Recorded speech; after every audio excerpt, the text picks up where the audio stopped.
I am Bruce Black, and I am a horticulture educator up in Northwest Illinois, in the Carroll, Lee, and Whiteside County area, and currently in the middle of the polar vortex like we all are. So I'm coming to you live from a really cold office. All right, so we're going to talk about succulent wreaths today, and one of the reasons why we're doing this first presentation in the Four Seasons Gardening webinar series so early is I wanted to make this available for folks who might want to make a succulent wreath for a family member, a friend, a significant other, as a Valentine's Day present. It's one of the coolest things that I've had the opportunity to learn as I've been an educator so far, and I'm happy to be able to share it with you today. In your registration email, you should have got a copy of the handouts for today. One of them is a copy of the presentation, and then the other one is, I will show you now, this really handy one-page succulent wreath how to make sheet that we've got put together for you guys. And it's just five easy steps, and then a little bit of on how to care for the succulent wreath. So with that, I will also say that I will try to keep an eye on the chat box, but most likely what I will do is take questions at the end. So if there are any questions, just go ahead and put them in the chat box, and we'll get them as we go or at the end. All right, so what we're going to talk about today as our outline for this presentation is what are succulents, what are their preferred growing conditions. We'll spend some time talking about some specific plants that you can use in a succulent wreath, and then we're going to go over in the last part of the presentation the steps to putting together a succulent wreath, what supplies that you will need, and then kind of a few tips and tricks that I've picked up while doing them. Now, I do want to just say thank you to Candace Hart, another Illinois horticulture educator with Extension.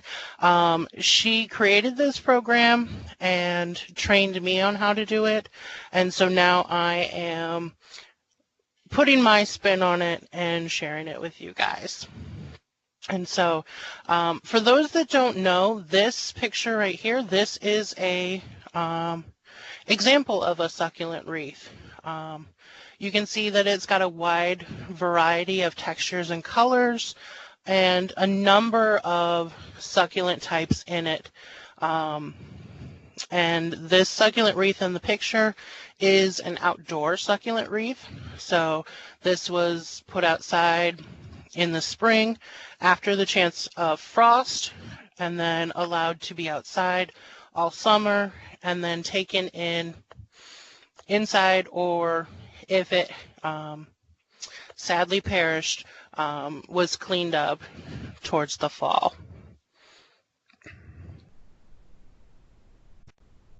All right.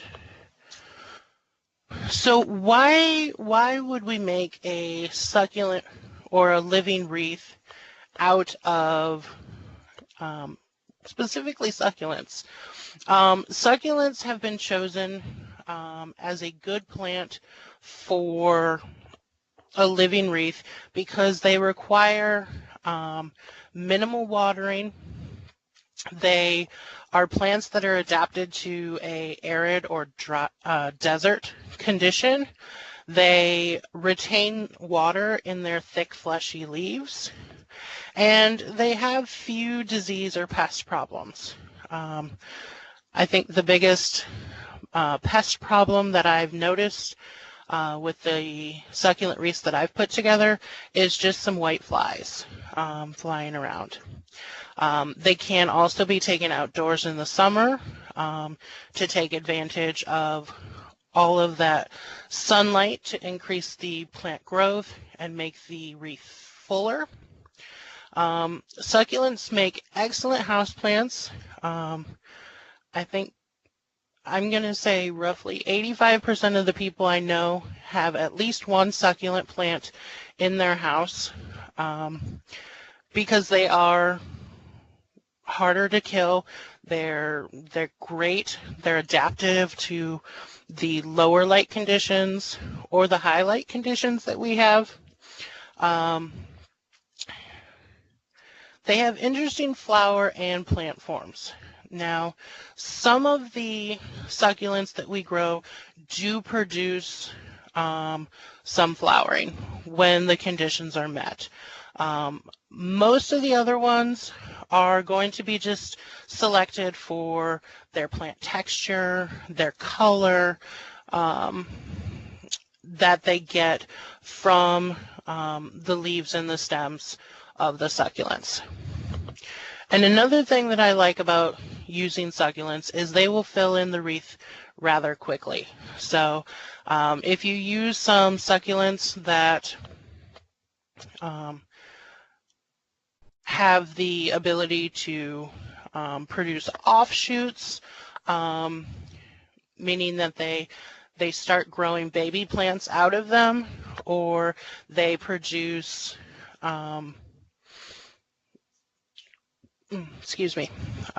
produce those baby plants, that will help fill in that ring of your wreath. And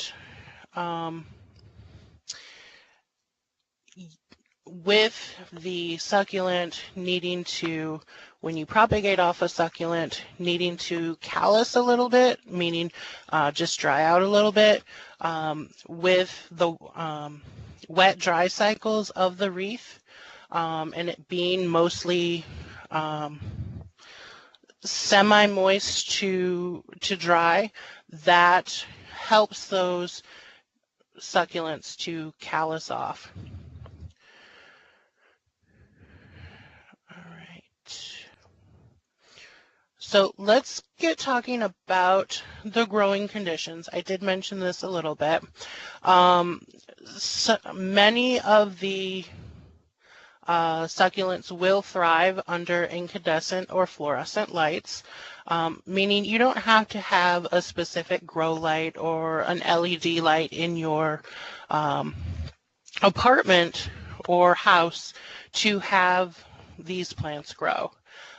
Just a standard western or southern window does best for them to get the amount of sunlight that they would need to adequately grow and survive. Now,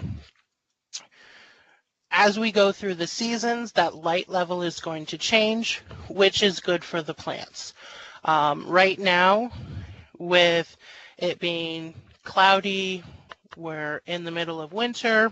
Well, cloudy where I am currently. We're not getting full sunlight. Maybe I just need to say it's cloudy a little bit more because the sun just peeked out. So we're not getting that full sunlight, but as the days get closer to spring, we're getting a few more minutes of daylight every day. And within, what is it, 50-ish days, I believe, we'll be in approaching the springtime period, where days will continue to get longer. For our moisture content, the amount of water is going to depend on the time of the year, so which season we are in. Now that we're in winter, we're not watering as often as we would in the summer because the light conditions aren't thriving the most for plant growth. The size of the plant, if you use larger plants that can store more water, they're not going to be needing to be watered as often as those that are newer baby succulents. The type of media is going to play into this. So this is what material you're using to stuff your wreath. I'm going to talk about the different types of materials that we can use. I personally use peat moss, and that is because the peat moss has a really good water holding capacity. Kind of acts like a sponge, but you can get it to the point where it's not actively dripping water, but it still will hold that water. And then, of course, the other factor is how large your wreath is going to be.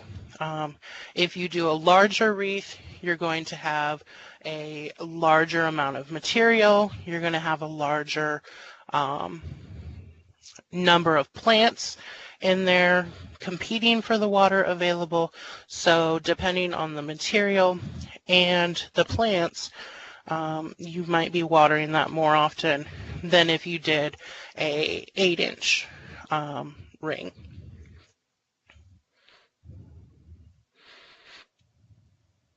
Continuing on with watering, this can be the biggest challenge for our succulent wreaths.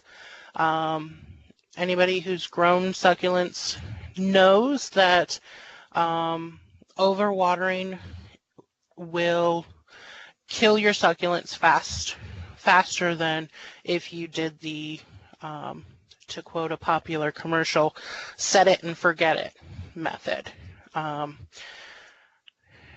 The best way to monitor your wreath is simply by touching the media that you use, making sure that it is moist.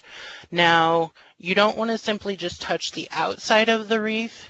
When I make the wreath, I always leave one inconspicuous spot where I can put my finger down in there without disturbing the look of the wreath, so that I can tell if the center of the wreath still has water in it. Laying it flat will help water it more evenly. So if you remember back to the picture I showed on our first slide there, that wreath was hanging on a fence post. The top of that wreath is going to dry out quicker than the bottom part of that wreath because the water is going to gravity feed to the bottom of that wreath. When you water it, you want to make sure that you lay it on a flat surface, because then all the gravity is the same. So all the water is going to go down at roughly the same rate. When I have done my wreaths, one of the things that I like is using the light, shallow soaking method. And so what I do is I put my wreath in the sink, plug the sink, and I allow the sink to fill up about halfway of the wreath. And then I will let that wreath sit in there for about 10 to 15 minutes until the wreath has had the opportunity to pull up the water. Then I will drain the water out of the sink and let it sit for another 10 to 15 minutes to let all of the excess water soak into the sink. This helps pull up the water, and when I use my succulents, I usually have them rooted, so allowing those roots to pull out some of that water as well. while they're soaking up.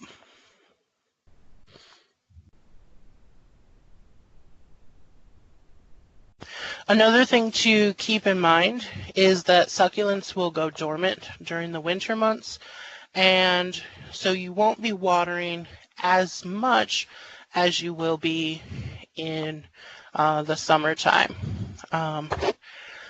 For my wreath that I've had in my office, which you guys will see later on in the presentation, I'm watering that one about every 3 to 4 weeks. And then in the summertime, I'm checking on it weekly to make sure that the moisture is. I keep mine in a southern window that has constant light on it. And I lay mine flat. I don't hang mine up. White walls in my office, and with the dust that can come off of a peat moss ring, prefer not to take the chances of any of that dust showing on the wall, or if there's any moisture leaking from it, don't want to stain the wall. The period months, the months of October and March are the transition periods, and that is for October when we're going into winter, so going from fall to winter. The daylight times are going to start being reduced, and in March we're going into the springtime period coming out of winter, so the days are getting longer.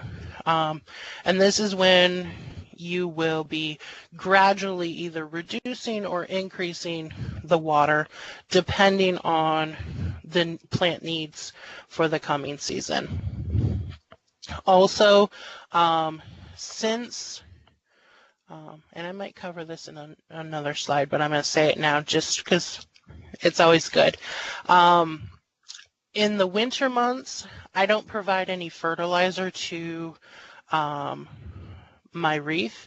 I just just use some natural water from my sink to water.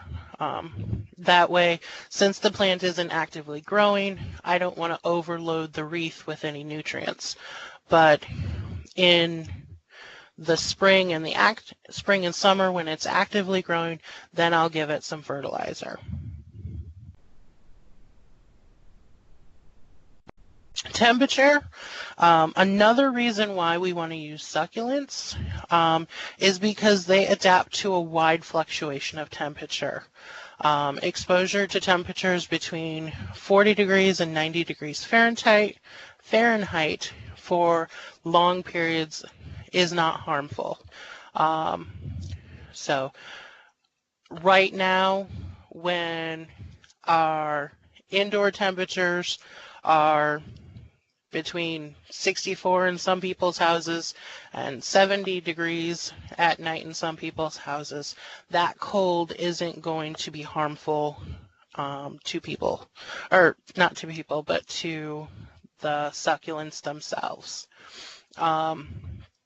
This can also be good because having it in a southern or western window, sometimes the wind is going to be hitting that part of the house, and so there can be a temperature variation between the glass and the air around the succulent wreath. And so as long as it's not getting too cold in that window at night, your succulents should be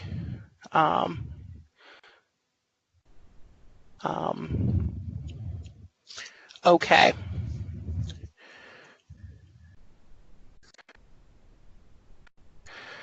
All right, so a little bit about the growing conditions. In fact, many desert plants will initiate flower buds when grown in cool, dry, well-lighted rooms. So you will have the good conditions to promote or initiate those flower buds on those succulent wreaths. The nighttime temperatures of 45 to 50 degrees Fahrenheit are suitable to stimulate that flower bud formation.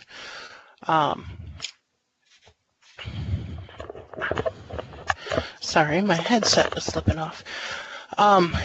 So with our nighttime temperatures now being a little cooler, and I know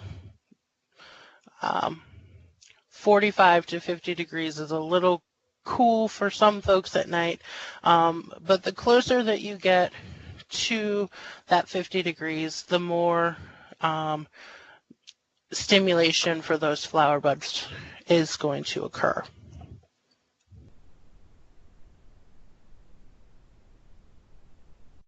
For our soil, for our succulent wreaths, for the purpose of our wreaths, the one that has been the most preferred is using a moss as the medium.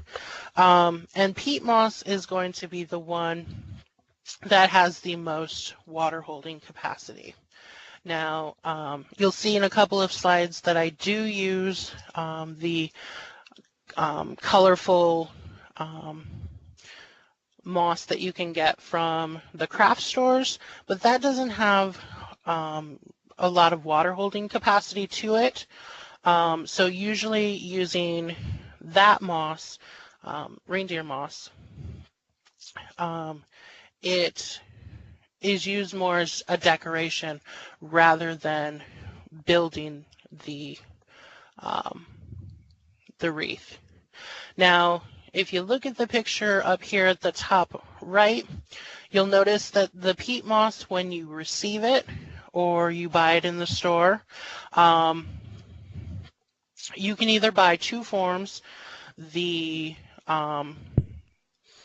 bricks, or they do sell it like at big box stores, peat moss, but usually that's ground peat moss in those really large bags. So you want to be careful of what you're purchasing. When I buy it at a local garden center, I always make sure that what I'm buying is the unground, loose peat moss. Usually comes in a brick that I then have to break apart, like is being shown here in the photo, and then you'll have to add some water to this to initiate that water uptake by the moss. Now, peat moss does have a waxy coating on it. It's a natural coating that the plant has in its cuticle, and so using a lukewarm water will help break down that cuticle and allow the water absorption to happen a little more quickly. Then we're going to talk about this a little bit later, but then you'll just pack it on around the ring and then wrap it with some wire for the formation of the ring. But that's just a preview for what's coming. Fertilization of our succulents. So feed monthly with a standard house fertilizer, and this is only during that active growing season. So for me in Northwest Illinois, this usually is about April until October. Usually, for my own personal preference, I kind of like to wait until we get into October or into April, because sometimes the weather outside is not as springy as we prefer. So it's still kind of cold, icy, snowy, or rainy. And so usually when we get into April, then it's a little bit more sunny outside. So we're actually getting more of that increased sunlight. If you're more downstate, then I would say if the weather conditions are more conducive in mid-March, then you could start changing from a standard water base to a houseplant fertilizer at that time.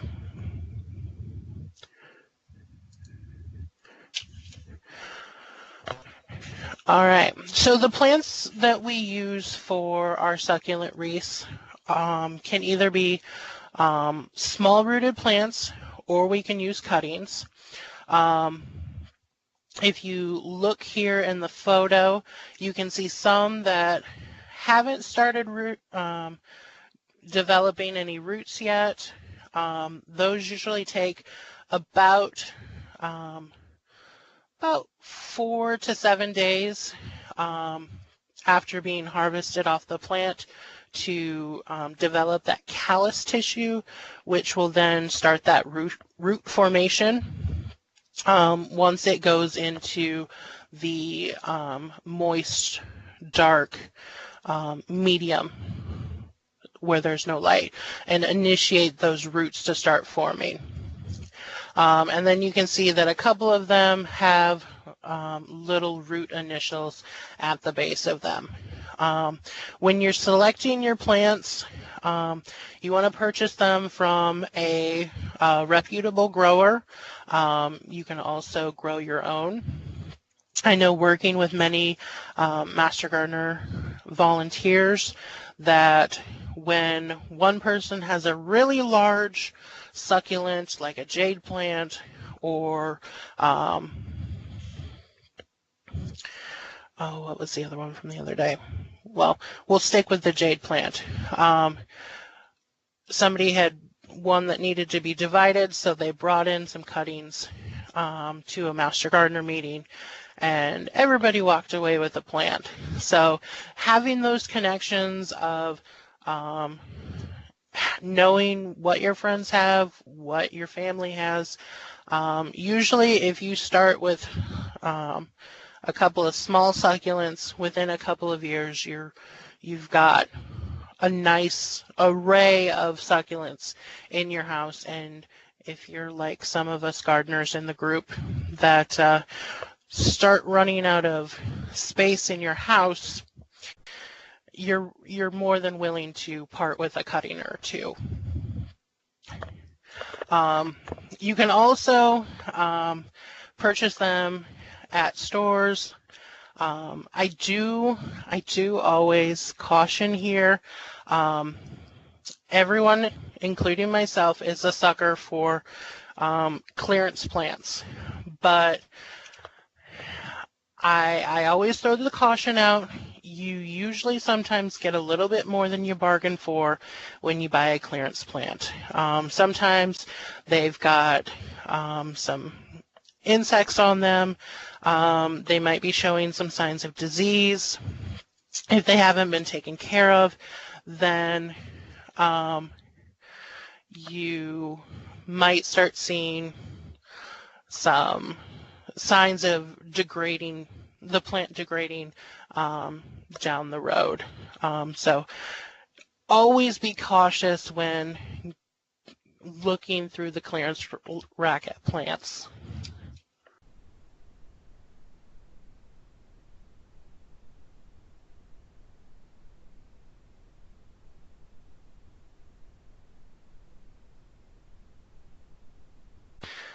All right, and so because it is so easy to propagate your own plants, and I'm not just saying that because plant propagation is one of my loves, it actually is. With succulents, usually just taking a piece of it, allowing it to develop that callus tissue and sticking it in the ground, you're going to end up with a new rooted plant within about 2 to 3 weeks of taking that cutting. And usually when I say 3 weeks, that's a little on the long side.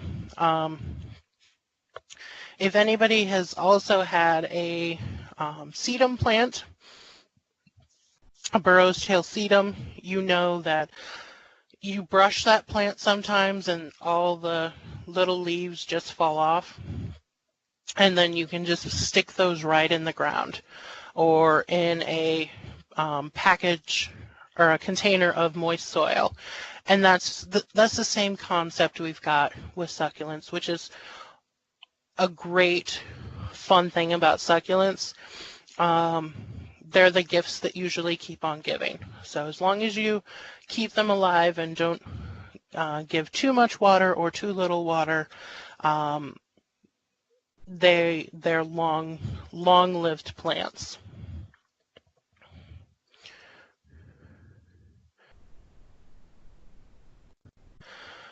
All right, so what are some different varieties that you could use of succulents for a succulent wreath?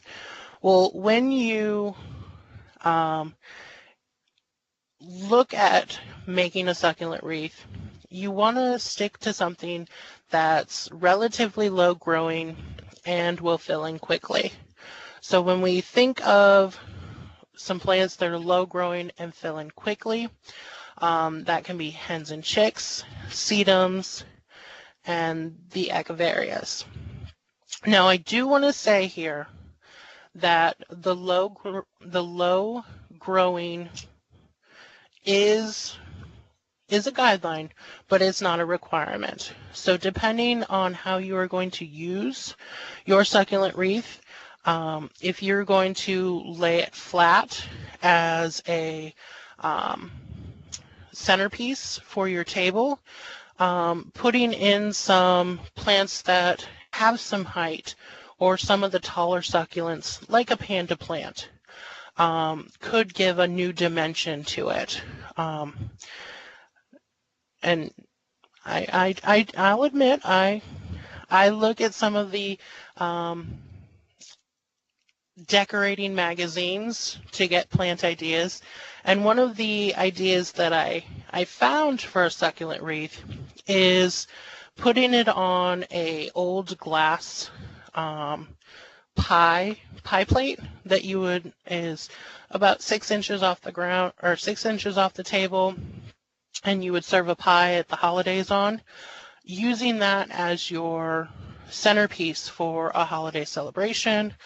And I thought to myself, well, putting in a panda plant with some hens and chicks or some sedums would give a varying dimension and could make it come to life more than if I just did an entire wreath of low growing.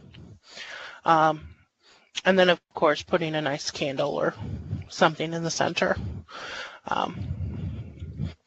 So when we get to talking about plants, if you are going to put this on something that is flat and has some room for a dangle over, a dangling plant, a string of pearls might be a option for you. This is a creeping succulent that has a thin thread-like stem, and the leaves are fleshy and round. They kind of look like, I'm just going to say, small garden peas on a string. They do produce some flowers that are small, but they're kind of unattractive. The string of pearls is more grown for its texture and its green color. Now, sometimes, just like on a burro's tail sedum, the pearls will fall off when brushed. So just be careful with that, especially if you're using it around food. Another plant I've mentioned before is the panda plant, and the panda plant is a dense white felt-like hairs that cover the entire leaf. And so if you look up here, this is a panda plant, and it's called a panda plant because each of these leaves look like a panda paw, and then the red dots on the tips simulate the panda's end paw. And so leaf tips have those shallow notches that I just talked about that are right here. Now, for using a panda plant, you can break off one of the leaves and take a little piece of the stem and put that in your wreath, and just use a single leaf for your wreath. Or you can take a section of the stem and cut it right maybe here and divide up here into a smaller plant. And so then you have these opposite leaves on a stem that can give some small dimension of height to your wreath. Now, when we talk about succulents, you're going to see the Crassulaceae family up here listed on the next couple of slides. And this is the stonecrop family, which consists of succulents. So we've got the panda plant, which is a Kalanchoe variety. And then we've got our echiverias. And so when we talk about echeveria species, these are rosettes of colorful leaves and attractive flowers. So the most common problem that at least I've noticed with echiverias are due to poor watering habits. So over or under watering produce similar symptoms, which you would notice as wilting, shriveling, and then dropping of the leaves. And so you can see here that we've got 3 different varieties that are being used. This one on the left is a teal set of underleaves that, as you get towards where the flower would be, is starting to turn pink. And then we've also got some just light green varieties up here. And then this one down here, this one kind of reminds me of a kale, where the leaves are wavy and they've got the light green base with the pinks and a little bit of purples in here.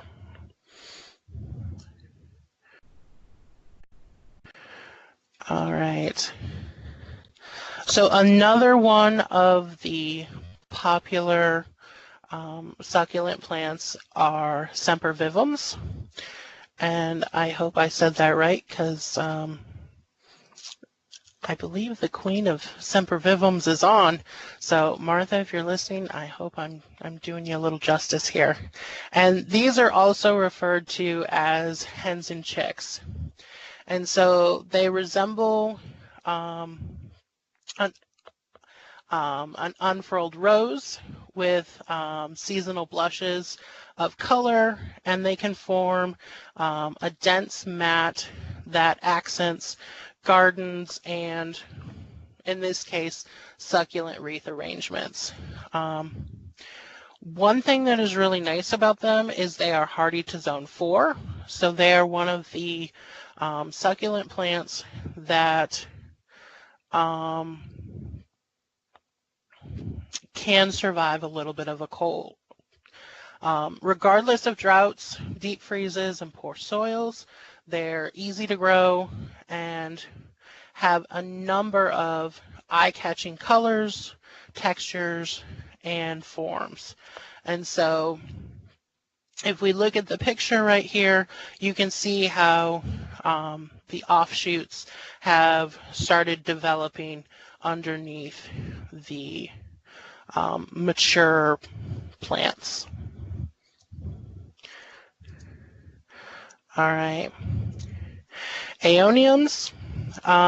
These are rosettes of leaves that produce a lot of offsets. They look, as one person has described them to me, large, colorful, rubbery leaves. They are originally from the Canary Islands off the coast of Spain, and you can see that they do have a really interesting look about them. This particular variety has these dark purple, almost black leaves that, as you get closer to the center, turn this, what I'm going to call a molten red, and then have that really lime green center that we see with succulents. Sedums. Sedums are probably one of my favorite succulents, and I don't say that lightly, because as a gardener I've got lots of favorites. But the one that I've worked with the most is this one right up here, Burro's Tail, and it's a love-hate relationship. You can see that this Burro's Tail is hanging from a planter box, and I'm pretty sure that somewhere off to the side there's a big sign that says, "Do not touch this plant." Because as you can see kind of up here where some of the succulents have folded over, those little leaves have detached and they're probably on the ground underneath. So Burro's Tail is one of my favorites just because it's got this very interesting texture. They get kind of long and flowy. But again, these leaves detach really easily, and you end up with a pile of them around the base of your wreath. So another name for the sedums are stone crops, and they're known for their shape, their wonderful textures, low growing, and also as a trailing ground cover. Sedum is a large genus, and these can be flowering. And the sedum can be found throughout the northern hemisphere. So the showy stone crop is one that a lot of us know of from our landscapes. I wouldn't put it in a succulent wreath, but it kind of gives you an idea of the wide variety of the sedum plant, because you've got the small ones, the showy ones that would be in a landscape, the Burro's Tail, and they've all got different unique textures to their leaves. You've got some that are rounded, some that are long and skinny, and then some that are trailing. All right, so on to the assembly of the succulent wreath. The reason why all of you are here is to make these succulent wreaths.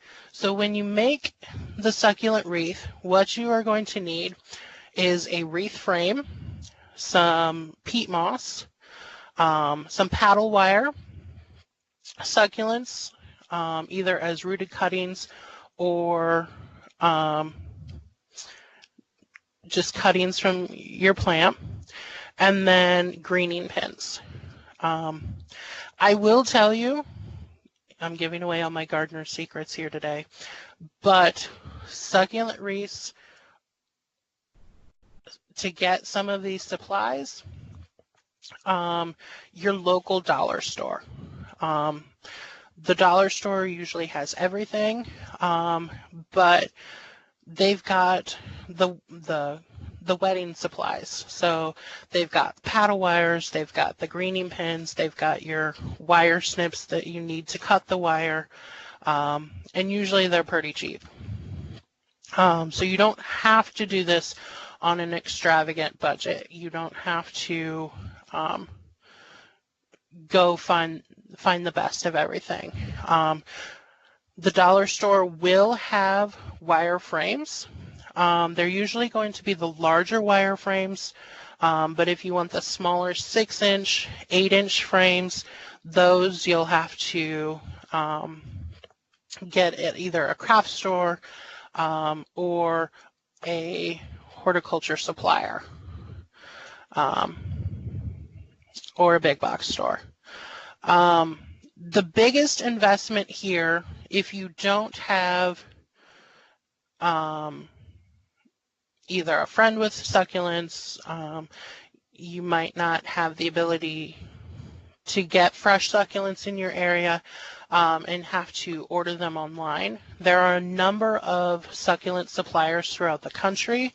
When I do this program for folks in our community, I purchase from a place out in Oregon, and they have a larger variety of succulents, which is why I like to sometimes go to those wholesalers or garden centers, because if I want a blue or a red succulent, it's easier to get. So the following slides are going to be some pictures I've taken while giving this program. And so starting off, here is my sphagnum peat moss.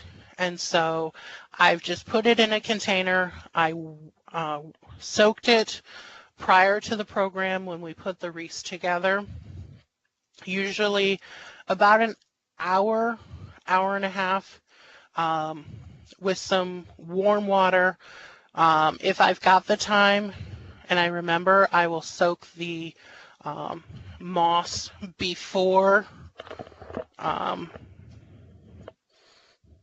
the program, the night before the program.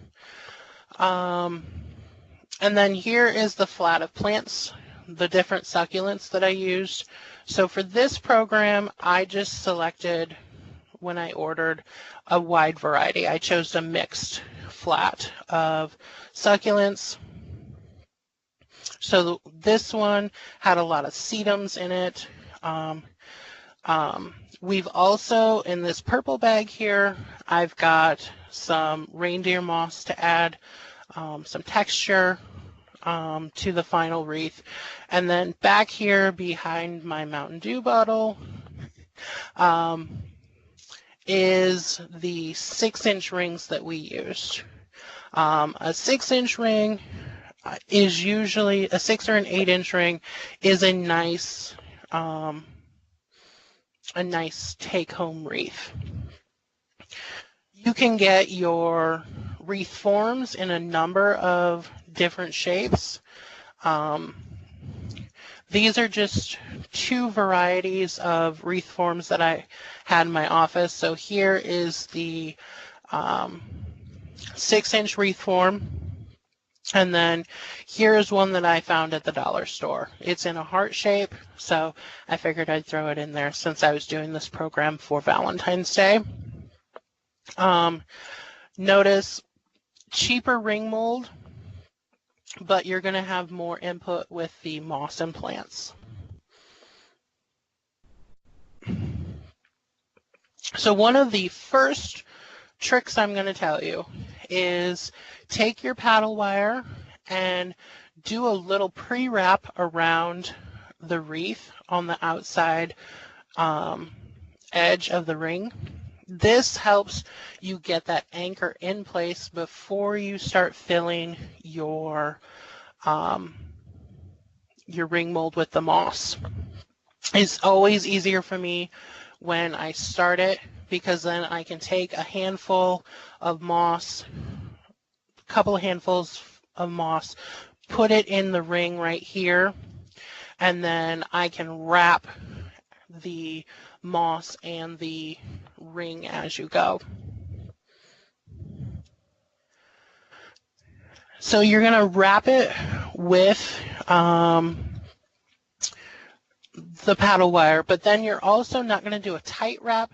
You're going to leave it so that you can get your plants in there. Since I was using rooted succulents, I had to make sure that I had enough room to put the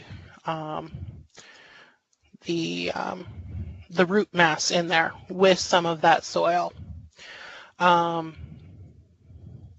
So as I've wrapped it, you can see I've wrapped it around and left about an inch spacing on mine. Then when you put the plants in there, you're going to pin them in with the greening pins. And so here's a couple of our volunteers here that have been working on their wreaths, and you can see that they are pinning in their plants. And so with these, when you pin in the plants, you can go through the plant. Succulents are very forgiving. They will just develop some callus tissue around the greening pin, very similar to us forming a scab or a scar, excuse me, after we've got a paper cut or we've jabbed ourselves with a pin.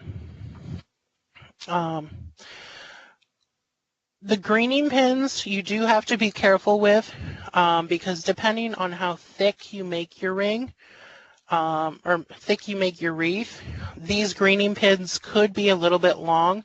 So you want to go in at kind of a horizontal so that the pins are going in the wreath rather than through the wreath, because you don't want to pick it up and jab yourself with a greening pin. All right, and then the final steps that you've got is just to add in those decorative touches. So if you want to add in different colors of moss here, Spanish moss, reindeer moss,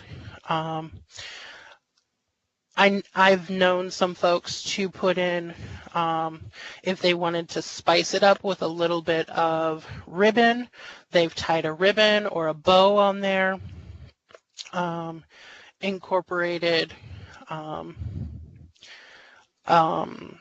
if like now in the winter, it's not the best time for a flower, but you really want some color in there. Or you're going to do it for a special occasion, they have just pinned on a silk.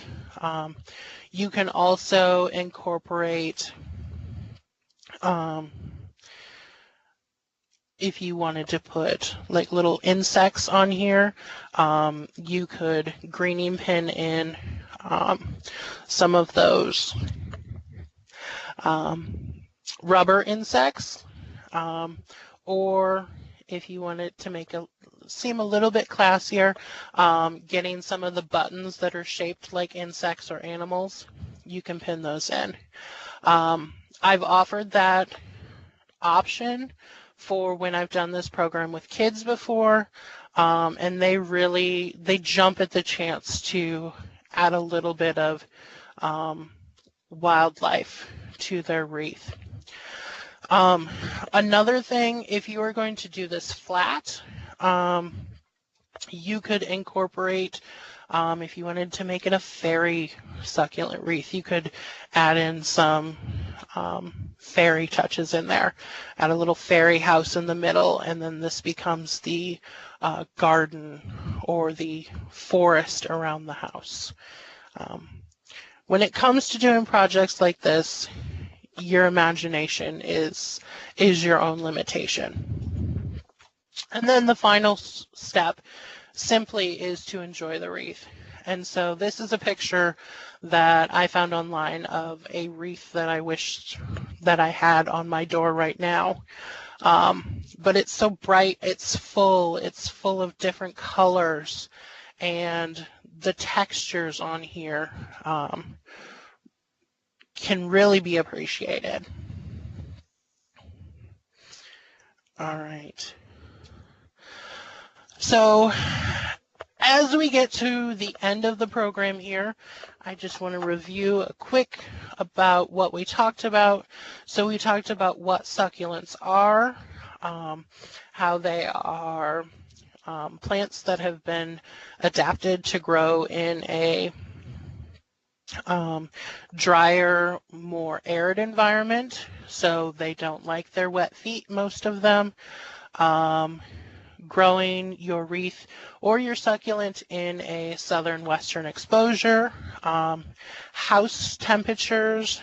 The succulent can adapt or reside in the same temperatures we can, so there's no specific temperature considerations. We talked about the sedums, the sempervivums, the aeoniums, and all of the other plants that you could use to make your different succulent wreath, and then just went over the steps that you could that you can use to create your own succulent wreath for either your personal enjoyment or for that special somebody in your life. Just a few credits here. I do, again, want to thank Candace Hart for training me on how to give this program. Hopefully I did it some justice and threw in a little bit of my own personality, and then some photo credits there as well. Here is my contact information. If you have any questions as you begin to create your own succulent wreath, or you're kind of curious about maybe some plant problems that you've got with your succulents and want me to take a look, you can contact me. I will tell you, I am out of the office a lot, so email is usually the best way to get a hold of me. Even if I'm not next to my phone, I can check my email from home, from a meeting, or wherever. You can also check out any of the past Four Seasons gardening programs on YouTube, and we've got our short link here for you to do that. Or if you go to YouTube and type in University of Illinois Extension Horticulture, the extension page will be the first one to pop up for you. And all of those recordings are on there, as well as any of the other projects that the horticulture team has been working on. Jamie did say that we had a survey here for you. So here is the QR code. If you have your smartphone next to you, you can just take a picture of the QR code and it'll take you directly to this survey link that we've got here for you. It's a brief question, brief survey, couple of questions for you just to see how well I did with today's program and a little bit about the knowledge that you picked up. If you are going to give this program or attempt to make a succulent wreath, and just to find out a little bit more of the impact that we've got from this program. So if you're watching this live, or if you're watching this on YouTube, this link is active. Jamie is going to put it in the chat box for us, and it will also be in the follow-up email. The other thing that I want to say before we get to questions is that if you guys do make your own succulent wreaths, take some pictures, share them with us. I know the Facebook event for today's program, You can paste the, not paste, add those pictures to the Facebook events or email them to me, because I always love seeing your guys' creativity after a program that I've given. So I'm going to put that out there for you guys to try, and I'm going to check in the chat box and see what questions we've got so far. Awesome. So if you've got... Thanks, Bruce. I have a couple questions for you. I didn't mean to interrupt, but I was keeping track of them while you were going along. All right. Okay. So the first one is from Judith, and the question said, if succulents are kept indoors all year, will this interrupt their dormant period? Should watering be kept on the same schedule then? All right. So if they're kept indoors all year long, it shouldn't interrupt their dormant period too much if you were to transplant them into a wreath. If you do take a cutting off of it, though, that new cutting that you do take will come out of the dormant period because it's been stimulated.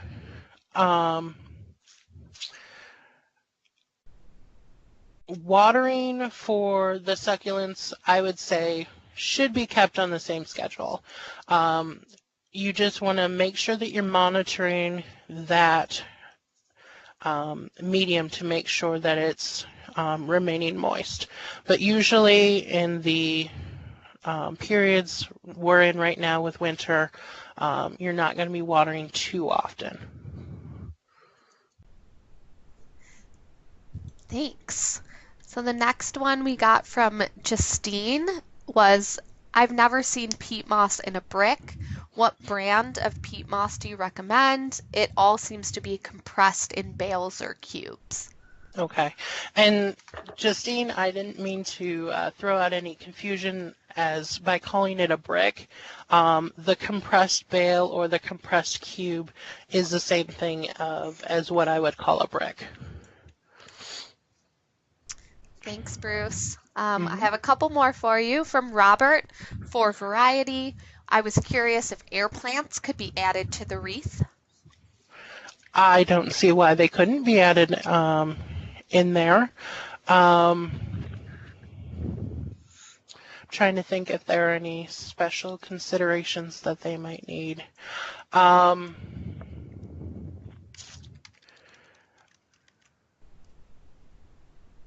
I think the same techniques or care schedules to a air plant should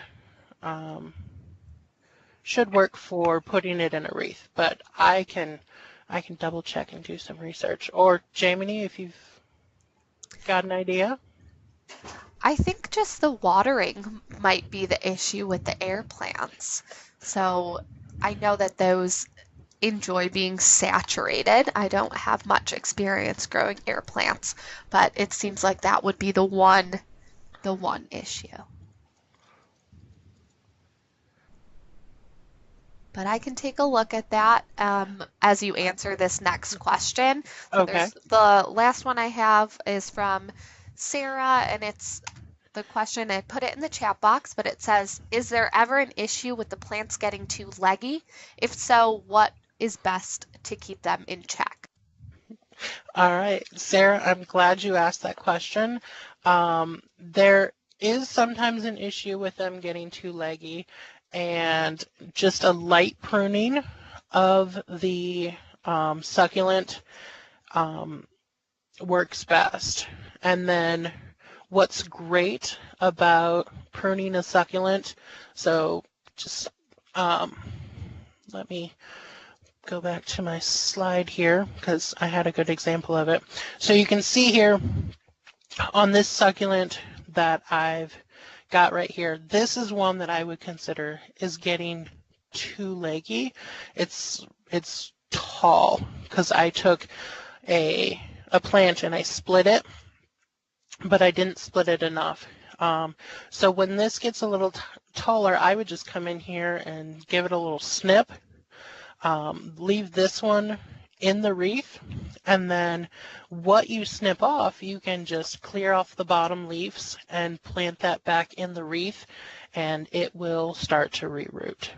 So, like I said, succulents are a beautiful thing.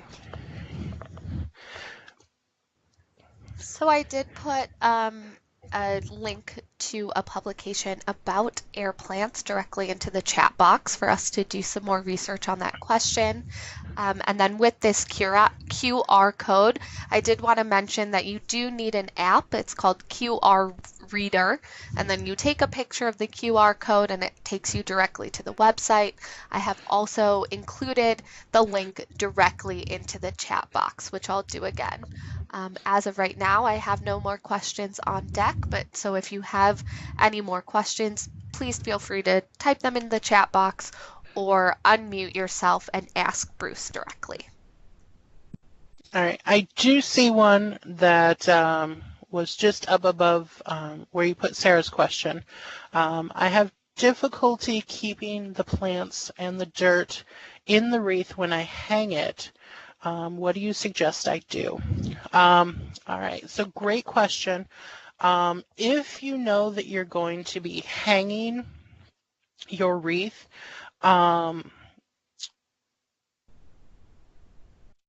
usually what I do is I go ahead and I wrap it tighter. So I only wrap it as big enough to put the plants in there, and then you can rewrap it a little bit tighter. You could also try incorporating some fabric after you've got the wreath wrapped with the succulent or with the peat moss or the material you're using, and then wrap that. Put a fine fabric, a tanned colored fabric on there, rewrap that, and then you can just make slits in there to incorporate your succulents, and then use the greening pins to hold everything in place.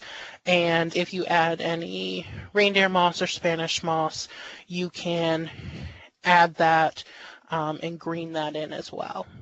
So that would be something that I might suggest. All right, Judy's got a question. How much peat moss would you need for a 6-inch wreath? All right, great question, Judy. So when I do a 6-inch wreath, I usually build that up between 3 and 4 inches tall, just so that I make sure that they're, no, 2 to 4 inches tall, excuse me. Just to make sure that there's enough peat moss on there to hold in the moisture. And then for me, using those succulents that were in the plug, I had to incorporate the root mass too, so that's why I did mine a little bit taller. But about 2 to 4 inches tall for a 6-inch ring. When I've done a class, I've used about a half a compressed brick for a class of 15, and then used the whole brick for a class up to 30 or 35. So that gives you a good idea. And then as I was scrolling back through, I did mention the name Oregon, and Sue, I was mentioning Oregon, the state, not Oregon, Illinois.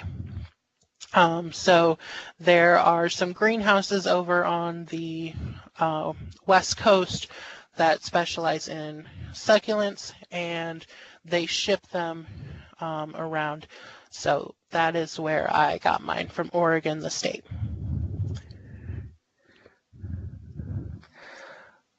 All right. Any final questions for me or Jamie?